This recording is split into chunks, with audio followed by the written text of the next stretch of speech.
Guys, I had no intention of doing a vlog this morning, but there is just so much on my mind right now that I needed to do one and kind of just, I know, I think sometimes talking helps get things, off my mind, or I don't even know. Maybe I just want to share with you guys my struggles because I don't have any friends, I don't have any friends, sorry. So I am panicking right now. Like, I actually had a panic attack last night. It's still early in the morning when I record. This is why I look crazy. I have a hoodie on because it's like really cold in my house. I don't like to be hot, so I leave my AC blasting all the time. But then I generally wake up like really, really cold. I'm not gonna pick up my hair this whole vlog. I'm not gonna do it. So yeah, I literally had a panic attack last night at like 2 o'clock in the morning, and then I couldn't go back to sleep. Actually, I hadn't even been asleep. I hadn't even fallen asleep yet. I was in bed worrying and stressing, and then I had a panic attack, so then I just got up.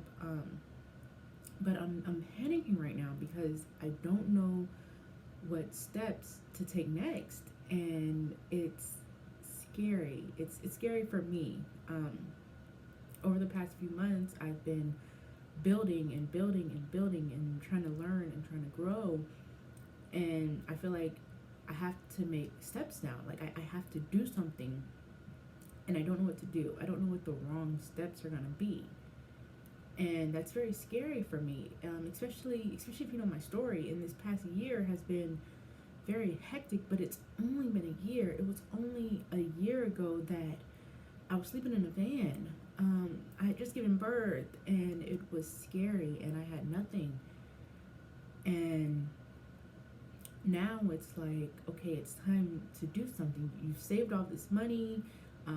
You've started a business. You have something that you can grow, but at the same time, I feel like if I make the wrong step, it's all gonna fall apart, and I'm gonna lose everything. So I don't know what to do. And then my lease is ending in a few months, and my landlord is selling the townhouse that I live in, so I can't renew my lease.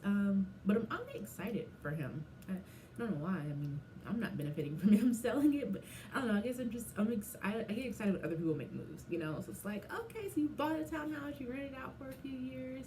I was actually excited when he told me. He sounded excited when he told me. So I like straightened up my house all super nice and made it look really pretty, so that when the guy that came over to look at it, he was like, oh, he's like, oh wow, it looks great here. And I'm like, yeah. So I'm glad that's working out for him. But yeah, so I have to move in a few months, and then I was supposed to be buying a car, which is one of the big things that was my goal, something that I was definitely working towards. I was purchasing a car, and I'm even to the point to where I'm afraid to do that. I'm like, I don't want to spend any large sums of cash right now, but I know that I have to, because just leaving it sitting in my bank isn't going to help me. So it's what are my next steps going to be? How can I maintain and even improve my situation that I'm in? And it's definitely going to take a lot of prayer. I told God that I would pretty much do everything that he told me to do. And since I made that promise to him, I've already broken it. That was that was about a year ago, and I've already broken it, because sometimes, like, it's hard. It's hard when we know God is telling us to let go of something, but it's something we really, really want. It's like, God, I really like this job. God, I really like this relationship. Why can't I hold on to it? We can feel him telling us to let go. And sometimes I have that problem. Sometimes I have the problem of letting go of stuff that I enjoy. But I told God that if he directed my steps, I would follow wherever he told me to go, because I know, and it's been proven time after time again, that when I do what God says, when I go where he allows, where he takes me to, things do work out better. Yet for some reason I still have that fear there. I have no idea why, and I think maybe at this time it's because I don't know.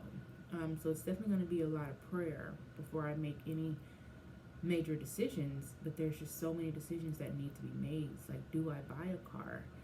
And I'm supposed to be moving. Do I stay in Charlotte? Then there's the plan to move to Atlanta, and I was even considering moving to California, but I don't want to move across the country to a whole other state if I don't have a car. You know, especially California. I'm gonna have to get around. Not even Atlanta. I'm gonna have to get around. Honestly, I feel like the only way I could survive without a car right now is if I stayed in Charlotte. And it's so many decisions to make, and then it's like,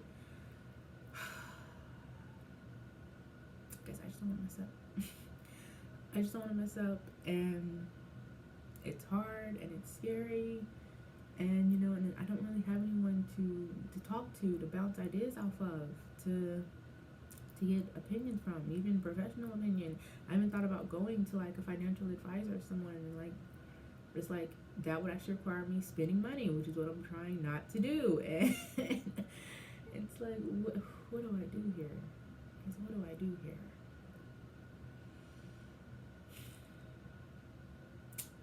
So, oh my gosh. Sorry, that was like a fly.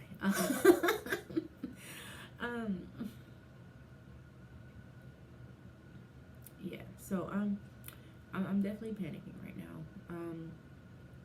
I'm going to continue to, of course, do my business for the time being. I'm going to continue to write my books. I'm going to continue to prepare for my book tour. I'm going to continue to do my freelance work with my marketing. I haven't really been accepting business consultants because I haven't been accepting new clients because I do have a lot going on right now. But it's just, I guess I honestly don't know what steps to take next, and it's scary, and it's definitely scary doing it alone with 2 small children. And if I make the wrong decision, like I'm a full-time college student right now, trying to run a business, trying to take care of my kids, just trying. And it's like, I don't know, I feel like it doesn't matter how hard I try, because if I make the wrong decision and I lose everything, then it won't matter. Like, it just won't matter. Like, I gotta start all over then. And it's scary. It's so scary. And guys, I'm panicking right now. I'm really panicking right now. I don't even know what to do.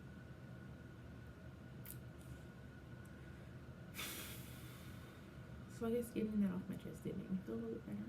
I was like, oh, I do want to share, guys. You know, I said I was gonna put this in a separate vlog, but I guess I'll touch on it a little bit.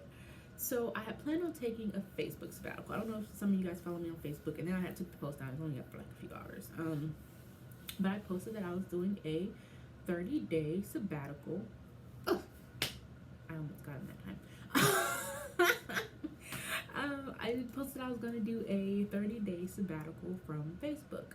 So I actually deleted the app off my phone. Actually, I said social media because I deleted Facebook off my phone. I deleted Instagram off my phone. And like a few hours later, I was like, crap. I actually do need that for work. A few of my clients, I was supposed to be, you know, doing social media for them, and then like advertising for them on social media and stuff like that. So I was like, well, you know, I can't completely cut it out of my life, but I did drastically decrease it. So I did not re-download the apps on my phone. Now I only get on like social media if I'm on my computer, and it's for like a direct purpose. So I've eliminated the scrolling. That was the biggest issue. I spent a lot of time scrolling, and it wasn't even the time I necessarily spent scrolling, even though I have learned that by freeing up that time, I've actually got a lot more accomplished. Not only accomplished, but it forced me to find other ways to fill that time. Like, you know, we're laying in bed, we go to use the bathroom, things like that, and so we mindlessly scroll. Well, now it's like, okay, well, now I can't do that. Well, what do I do? So I've actually, like, it gave me other things to do. I started, like, Googling things and researching things, learning things.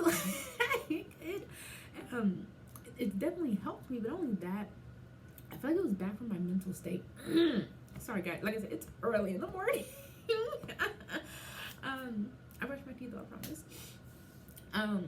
But it was bad for my mental state. So, like, it's a lot of negativity out there, including on social media. And I try to limit, my friends to people who don't post a lot of bad crap. But it's like even now and then, and I won't even say bad stuff. It's just sometimes people are posting things that may have been heavy on my mind and that I didn't need a reminder of.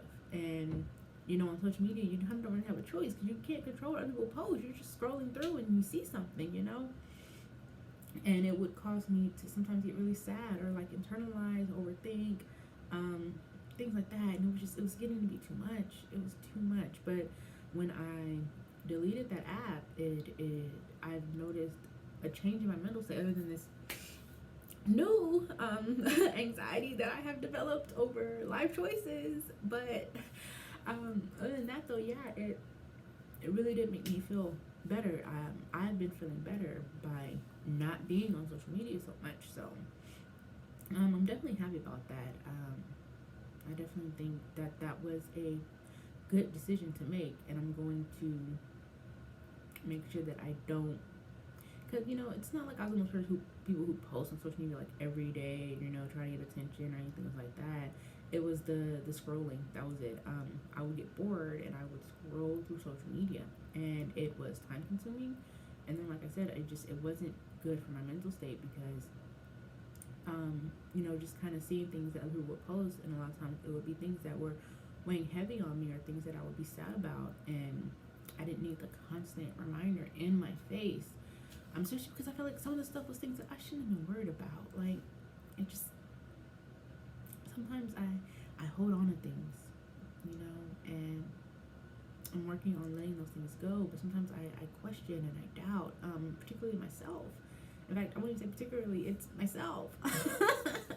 Because even when it comes to other people, I'm super patient and super forgiving, and I tell other people, stop sweating the small things. And surprisingly enough, a lot of things in our life are the small things. We just make them seem really, really big, especially when we're up against them. When we're up against our problems, they seem like they're like this big. But when you take a step back, it's like, it was this big. Not only that, but it was only here for not even a season, When you think about a problem that you face for 3 months out of your life and you're 20, 30, 40 years old, that 3 months is nothing. And the problem that you faced was not going to kill you. You were not dying. You were struggling in a relationship. You were having a problem with your boss at work. Those things seem big at the time, and then you take a step back and it's like, it wasn't. In fact, majority of the stress and the pain that I got from that situation was me putting it on myself. Like, I didn't have to be so worried about that. I could have just kind of, took a breath and just let it play out, or, took a step back or something, So that's definitely, I got off track. I forgot what I was saying. But yeah, so, removing that out of my life, okay, that's what I was saying. Yeah, I tend to really be hard on myself and overthink things in my life that I shouldn't, because I really I don't have to give those things energy. I listened to like a lot of motivational speeches, and maybe I can even find a link and put it in the description down here. But there was one where a guy was talking about how really, really successful people don't make a lot of important decisions. They save those important decisions because it's actually proven that we can only make a certain amount of good decisions in a day. So it's why a lot of like wealthy and successful people wear the same clothes every day. They don't change up their routine a lot because that requires them to make, an important decision, and they save those. They actually teach that in medical school, to not make important decisions outside of work, so that once you get in there and like you get ready to do surgery, for surgeons, you can save all of that energy to put towards those important decisions and not somewhere else. So I've been trying to cut back on making dumb decisions. I used to spend forever trying to figure out what I'm eating for dinner. Not even that. I used to stress about so much and overthink things and really just put so much pressure on myself. And so I'm really learning how to back off and not do that as much. But it comes times like this where it's like I have to make an important decision. I have to make a decision like now. And I say now because I have 3 months, I guess I don't necessarily have to do it right this second, but I know that it has to get done, and I need to start thinking about it right this second so that I can figure out what I'm going to do and then make a plan for it, because I don't like moving without a plan. So it's like I can't wait till the last minute to make a decision, because I'm not going to have a plan to like put that decision into effect. So I have to start thinking about right now, what am I going to do? And how am I going to do it? How am I going to get there? How am I going to sustain? How am I going to... Oh my gosh. Guys, I'm not okay right now. I'm not. But that's all. Like I said, I didn't plan on vlogging today, and I now held you guys up for over 15 minutes. Not held up. You guys love hearing my voice. I'm kidding. I'm totally kidding. I think I like hearing my voice. I don't actually. I hate hearing my voice, which is the worst thing. I shouldn't be a podcaster. I'm clearly getting off topic here. That's how you should know that I'm spiraling. So I'm gonna go ahead and end this vlog. But I hope everything is going okay with you guys. And if anyone wants to give me any professional help, feel free. Feel free. Leave me a comment. Shoot me a message. Tell me what to do in my life. Save me from having to make that decision. Make that decision for me. Go ahead, guys. I trust you. I trust you. Peace.